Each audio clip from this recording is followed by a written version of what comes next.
Hello students, आज हम lecture number 2 start करने जा रहे हैं। क्वांटम मैकेनिक्स हमने स्टार्ट किया था। मैं आपको बता दूं कि हमने most important question series start की हुई है, यानी अति महत्वपूर्ण प्रश्नों के बारे में अपने पढ़ने जा रहे हैं और इससे बाहर एक भी प्रश्न आने की पॉसिबिलिटी बहुत कम है। मेरा मानना है कि जो क्वेश्चंस मैं आपको करवा रहा हूँ ना बच्चों, इसमें मैक्सिमम पॉसिबिलिटी है कि आपको एग्जाम के अंदर इसमें से क्वेश्चंस मिल जाएंगे। पहले मैं 1.5 मार्क्स एंड 3 मार्क्स इन दोनों को मिलाकर के मैं क्वेश्चंस करवा रहा हूँ। जो इसमें आपको नोट्स मिलेंगे उसकी जो रेंज होगी वो 3 मार्क्स के क्वेश्चन तक की होगी, मतलब 200 वर्ड्स तक आपको इसके नोट्स मिलेंगे और आपको सारे क्वेश्चंस क्या करने हैं, अटेम्प्ट करने हैं। सारे क्वेश्चंस आपको स्टडी करने हैं, क्लास लगानी है बच्चों। और ये बहुत ही मोस्ट इंपॉर्टेंट क्वेश्चन है जो आपको एग्जाम के अंदर पूरी मिलने की पॉसिबिलिटी है। तो सारे बच्चे ये क्लास लगाएंगे और ये हमने यूनिट फर्स्ट क्वांटम मैकेनिक्स यानी क्वांटम यांत्रिकी से हमने स्टार्ट किया है। ठीक है, लेक्चर नंबर फर्स्ट अपना हो चुका है। लेक्चर नंबर 2 मैं आपको स्टार्ट करवाने जा रहा हूं, तो सारे बच्चे क्लास के अंदर आ जाओ फटाफट और ये वीडियो का लिंक शेयर कर दो। आपको पता है कि मैंने जो क्वेश्चंस लिखे हैं वो मोस्ट इंपॉर्टेंट क्वेश्चंस हैं। सबसे पहला क्वेश्चन आपकी स्क्रीन पे आ रहा है, डिफाइन ए ब्लैक बॉडी, यानी एक ब्लैक बॉडी को परिभाषित कीजिए। दूसरा क्वेश्चन है, right a short note on black body radiation, कृष्णिका विकिरण पर टिप्पणी लिखिए। ये दोनों क्वेश्चंस मैं लेक्चर नंबर फर्स्ट के अंदर करवा चुका हूं। लेक्चर नंबर फर्स्ट का लिंक यूट्यूब के अपने चैनल पर अपलोड है। सारे बच्चे जिन्होंने ये क्लास नहीं लगाई थी लेक्चर नंबर फर्स्ट, वो जाकर के लगा लो, आपको प्रॉपरली वहां नोट्स मिल जाएंगे। Define a black body and write a short note on black body radiation पर। आज हम थर्ड क्वेश्चन से शुरुआत करेंगे। What do you mean by threshold energy, दहली ऊर्जा से क्या तात्पर्य है। इसका आंसर मैं आपको करवाऊंगा कि इसका क्या आंसर लिख के आना है, कैसे लिख के आना है एंड हाउ टू परफॉर्म, आपने कैसे एग्जाम के अंदर इसको अटेम्प्ट करना है, वो मैं आपको सिखाने वाला हूं और समझाने वाला हूं आज। उसके बाद जो अपना नेक्स्ट क्वेश्चन आएगा स्क्रीन के ऊपर वो है fourth number question, what do you mean by threshold frequency, दहली आवर्ती से क्या अभिप्राय है। उसके बाद आपका fifth number question, what do you mean by threshold wavelength, दहली तरंग दैर्ध्य से क्या तात्पर्य, मतलब threshold energy, threshold frequency and threshold wavelength, यानी मतलब दहली आवर्ती, दहली ऊर्जा, दहली तरंग दैर्ध्य, तीनों अलग अलग टर्म्स हैं। डिफाइन कीजिए। ये 1.5 मार्क्स या बीएससी बीएड थर्ड ईयर में 1 मार्क्स का एक क्वेश्चन पक्का एग्जाम के अंदर आता होता है। मैक्सिमम टू मैक्सिमम पॉसिबिलिटी है इसकी एग्जाम के अंदर आने की। उसके बाद 6 number question, what is the Planck quantum theory या what is the Planck quantum constant, Planck quantum सिद्धांत क्या होता है या प्लैंक क्वांटम स्थिरांक क्या होता है। ये बड़ा मोस्ट इंपॉर्टेंट क्वेश्चन है, तो ये 6 नंबर क्वेश्चन बनता है। और उसके बाद 7 क्वेश्चन जो आएगा आपकी स्क्रीन पे, what is the Stefan rule, Stefan का नियम क्या है, what is Stefan rule and what is you mean by 0 point energy, शून्य बिंदु ऊर्जा से क्या तात्पर्य है। टोटल मैंने 8 क्वेश्चन बनाए हैं मोस्ट इंपॉर्टेंट। आज हम जो क्वेश्चन डिस्कस करेंगे वो क्वेश्चन हैं दहली आवर्ती, दहली तरंग दैर्ध्य और दहली ऊर्जा। टोटल 3 क्वेश्चन को डिस्कस करने वाले हैं। तो सभी बच्चों को ये इंफॉर्म कर दो कि ये फिजिकल केमिस्ट्री की क्लास मोस्ट इंपॉर्टेंट क्लास है और इसमें आपको एग्जाम के अंदर मेरा पूरा प्रॉमिस है कि आपको मैं मैक्सिमम टू मैक्सिमम क्वेश्चंस आपको एग्जाम के अंदर मिलेंगे। मैं वही क्वेश्चंस करवाऊंगा जिसकी आने की पूरी पॉसिबिलिटी है। मैक्सिमम टू मैक्सिमम आपको 90% आपका पेपर कवर हो जाएगा। ओके बच्चों, चले आगे। तो टॉपिक का नाम क्या है हमारा, टॉपिक का नाम है दहली ऊर्जा। क्या नाम है, दहली ऊर्जा। किसी भी बच्चे को इसके बारे में पता है तो वो कमेंट सेक्शन के अंदर बताए कि व्हाट इज दहली ऊर्जा, यानी थ्रेशोल्ड फ्रीक्वेंसी क्या होती है, थ्रेशोल्ड फ्रीक्वेंसी क्या होती है, मुझे कमेंट सेक्शन के अंदर बताओ। शाबाश, थ्रेशोल्ड फ्रीक्वेंसी जल्दी। बच्चों थ्रेशोल्ड फ्रीक्वेंसी कुछ भी नहीं है, सिंपल एक धातु की सतह होती है।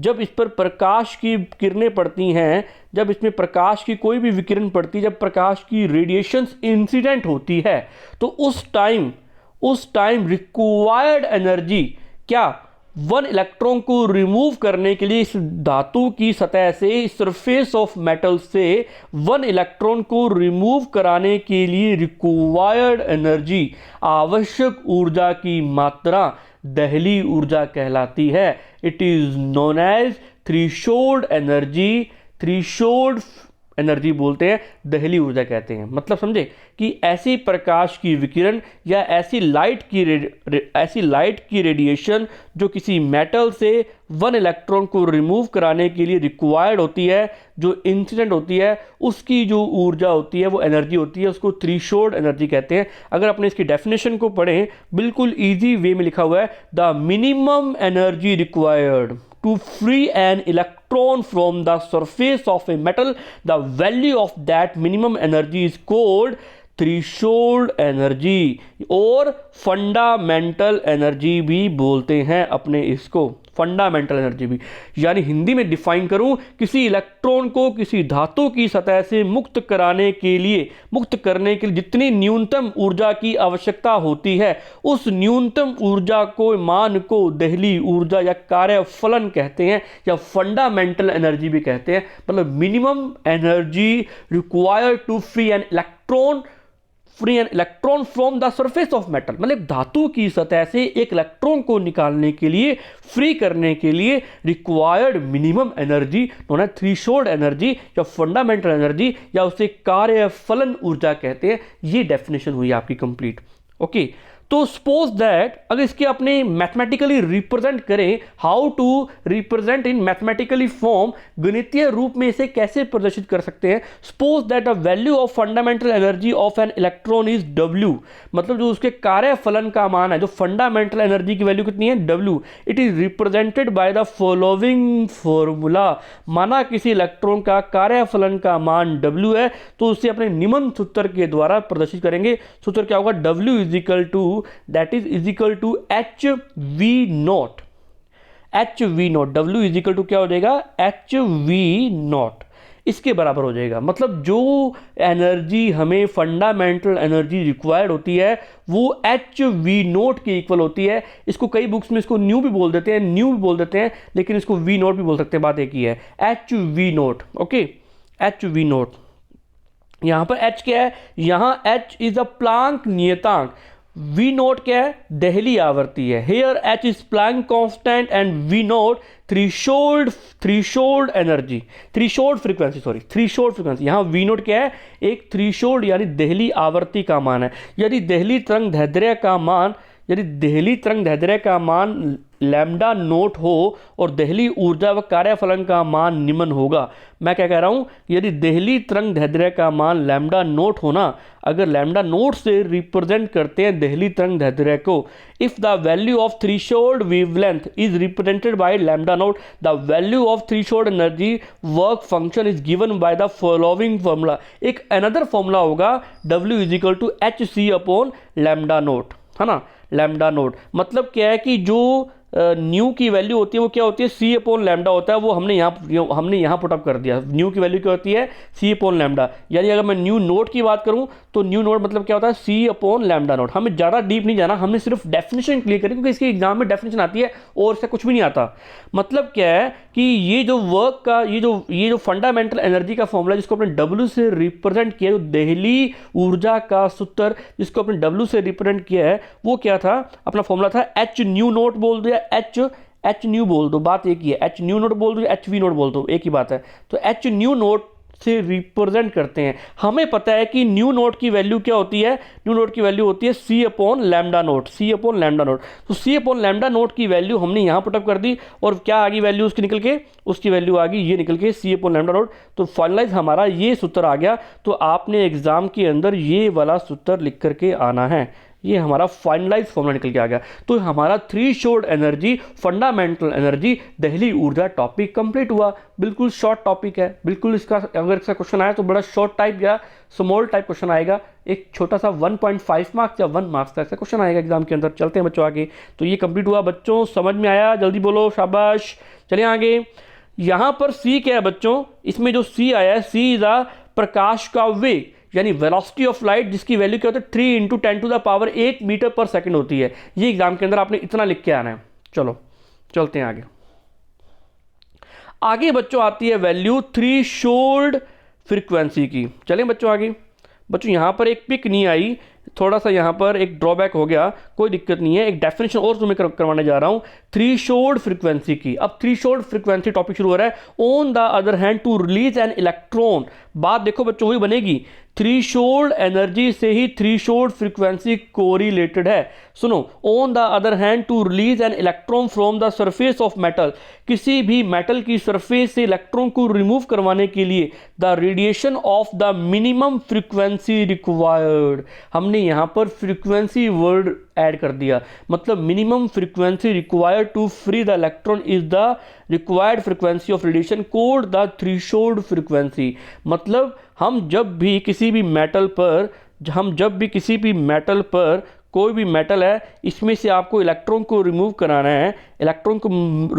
है, तो जो रेडिएशन जो इंसिडेंट हो रहे हैं वो रेडिएशन इलेक्ट्रॉन को रिमूव करेंगे, उस रेडिएशन की मिनिमम फ्रीक्वेंसी क्या होनी चाहिए, उसको बोलते हैं अपने थ्रेशोल्ड फ्रीक्वेंसी। अगर बोलूँ मैं minimum energy to required free electron from the surface of metal, तो उसको बोलेंगे थ्रेशोल्ड एनर्जी। अगर मैं बोलूँ कि required minimum frequency of radiation free electron from the surface of metal, है ना, मतलब ऐसी निम्न आवर्ती विकिरण की निम्न आवर्ती की आवश्यकता कहां, धातु की सतह से इलेक्ट्रॉन को रिमूव यानी निकालने के लिए आवश्यक मात्रा ही उसकी दहली आवर्ती कहलाती है, यानी थ्रेशोल्ड फ्रीक्वेंसी कहलाती है।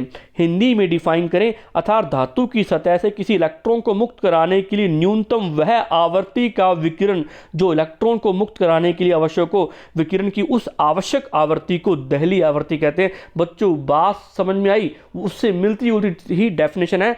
इसका फॉर्मूला डिफाइन करें तो फॉर्मूला भी आएगा W is equal to threshold, जिसको बोलते हैं अपने fundamental energy is equal to H V naught या एच न्यू नोट बोल दो। यहां पर W क्या है, यहां पर वही फंडामेंटल एनर्जी बोल दो या थ्रेशोल्ड एनर्जी की वैल्यू है, और H क्या है, प्लैंक कांस्टेंट है, और V नोट यहां पर क्या है, V नोट या न्यू नोट दहली आवर्ती है। Here is V note is threshold frequency. अगर मैं V नोट का वैल्यू निकालूं तो क्या आ जाएगा, W अपॉन H आ जाएगा। क्या आ जाएगा, W upon H is equal to V naught आ जाएगा। तो ये हमारी डेफिनेशन कंप्लीट हुई। आगे बच्चों दहली तरंग दैर्ध्य की एक डेफिनेशन और पढ़ने जा रहे हैं, इसको भी पढ़ लो। द मैक्सिमम ये हमारी वैल्यू कंप्लीट हुई है ना, थ्रेशोल्ड फ्रीक्वेंसी कंप्लीट हुई। अब आगे हमारा फोर्थ क्वेश्चन का आंसर आ रहा है। हमने थर्ड क्वेश्चन का आंसर कर लिया, हमने सेकंड क्वेश्चन का आंसर कर लिया, है ना। अब हम थर्ड क्वेश्चन का आंसर कर लिया। अब हम फोर्थ क्वेश्चन का आंसर पढ़ने जा रहे हैं। सबसे पहले बच्चों देखो, the maximum wavelength of radiation incident to surface of a metal when an electron is released to emitted from the metal when it falls off on the metal, the value of that maximum wavelength of radiation or light is called threshold wavelength। बच्चों मेरी बात समझ में आई। कोई भी धातु की सतह है, कोई भी मेटल है, मान लो कोई भी मेटल है, मैं पहले हिंदी में डिफाइन कर दूं, किसी धातु की सतह से आपतित विकिरण की वह अधिकतम तरंग दैर्ध्य का मान, कोई भी धातु की सतह है, मान लो कोई भी धातु की सतह है, उस पर क्या हो रही है, कोई लाइट इंसिडेंट हो रही है, उसकी लैम्डा मैक्सिमम की वैल्यू, वो लैम्डा मैक्सिमम की वैल्यू आपको पता है कि कोई भी जब लाइट इंसिडेंट होती है उसके अंदर उसकी फ्रीक्वेंसी भी होती है, उसकी आवर्ती भी होती है, उसकी ऊर्जा भी होती है, और उसकी लैम्डा का मान भी होता है। तीन वैल्यू अपने हमेशा क्या पढ़ते होते हैं। उसकी तरंग लंबाई भी होती है, तरंग दैर्ध्य भी होती है, जिसको अपने वेवलेंथ बोलते हैं और जिसको अपने लैम्डा मैक्सिमम से शो करते हैं। तो वो लैम्डा मैक्सिमम की वैल्यू, मान लो कोई लाइट इंसिडेंट हुई तो इलेक्ट्रॉन को रिमूव कराने के लिए वो लैम्डा मैक्सिमम की वैल्यू जो इलेक्ट्रॉन को रिमूव कर दे, उसी को क्या बोलते हैं, अपने दहली तरंग दैर्ध्य बोलते हैं। बच्चों जब किसी धातु सतह से आपतित विकिरण की वह अधिकतम तरंग दैर्ध्य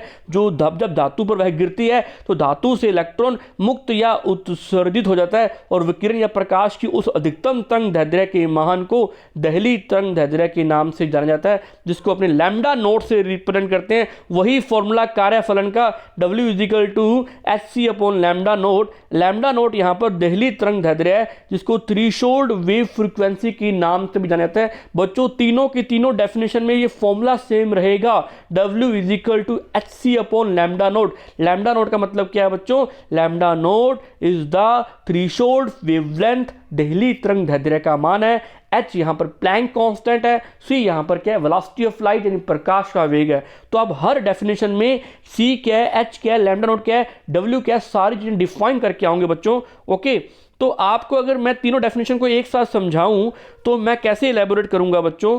कोई भी मेटल है, देखो है ना, इस मेटल की सरफेस से कोई भी लाइट के रेडिएशंस क्या होते हैं, इंसिडेंट होते हैं, और इंसिडेंट होते हैं ना तो इसकी ऐसी मिनिमम एनर्जी जो यहाँ से इलेक्ट्रॉन को रिमूव करवा दे, वो minimum energy, required minimum energy, आवश्यक कम से कम ऊर्जा की मात्रा जो यहाँ से इलेक्ट्रॉन को निकाल दे, उसको बोलते हैं अपने क्या बच्चों, बोलते हैं थ्रेशोल्ड एनर्जी, देहली ऊर्जा के नाम से जाना जाता है। अब अगर मैं बोलता हूं कि जो लाइट इंसिडेंट हो रही है उसकी वो मिनिमम टू मिनिमम फ्रीक्वेंसी, वो तीव्रता जो इलेक्ट्रॉन को रिमूव करवा दे, कहां से रिमूव करा दे, मेटल की सरफेस से, धातु की सतह से, उसको बोलते हैं थ्रेशोल्ड फ्रीक्वेंसी। अगर मैं बोल दूं कि जो लाइट इंसिडेंट हो रही है इसकी कोई ना कोई लैम्डा की वैल्यू होगी, वो लैम्डा मैक्सिमम की वैल्यू, उसकी वो तरंग लंबाई, वो तरंग दैर्ध्य या which wavelength remove the electron from the surface of metal, यानी धातु की सतह से इलेक्ट्रॉन को निकालने के लिए, उत्सर्जित करवाने के लिए आवश्यक लैम्डा मैक्सिमम की वैल्यू जो होगी ना, यानी तो उच्चतम तरंग दैर्ध्य का मान, अधिकतम तरंग दैर्ध्य का मान जो होगा ना, वही क्या होगा बच्चों, देहली तरंग दैर्ध्य या थ्रेशोल्ड क्या कहलाएगी अपनी, wave frequency, sorry wavelength कहलाएगी, थ्रेशोल्ड वेव लेंथ। बच्चों तीनों डेफिनेशन समझ में आई, जल्दी बोलो शाबाश। ये एग्जाम के अंदर बड़ा शॉर्ट टाइम में क्वेश्चन मिलेगा। अब आती है बात प्लैंक कांस्टेंट की वैल्यू क्या होती है, एंड 7th क्वेश्चन और 8th क्वेश्चन, 6, 7, 8 क्वेश्चन अपने नेक्स्ट लेक्चर में करेंगे। आज बच्चों इतना आप काम करो और हाथों हाथ नोट करते जाओ। डेली आपको मेरी कोशिश रहेगी कि आपको डेली एक लेक्चर मिले ताकि आपका फिजिकल केमिस्ट्री इस तरीके से आपकी कवरअप हो जाए। मैं बच्चों पूरा प्रॉमिस है, ये पूरी की पूरी फिजिकल केमिस्ट्री के मोस्ट इंपोर्टेंट क्वेश्चन करवाऊंगा और उससे आपको बाहर क्वेश्चन मिलने की कोई संभावना नहीं, सारे क्वेश्चन आपको यहां से मिलने की पूरी पॉसिबिलिटी है। तो सारे बच्चे क्लास से लगाओ। ओके बच्चों, थैंक यू, मिलते हैं कल फिर। ओके, थैंक यू बच्चों।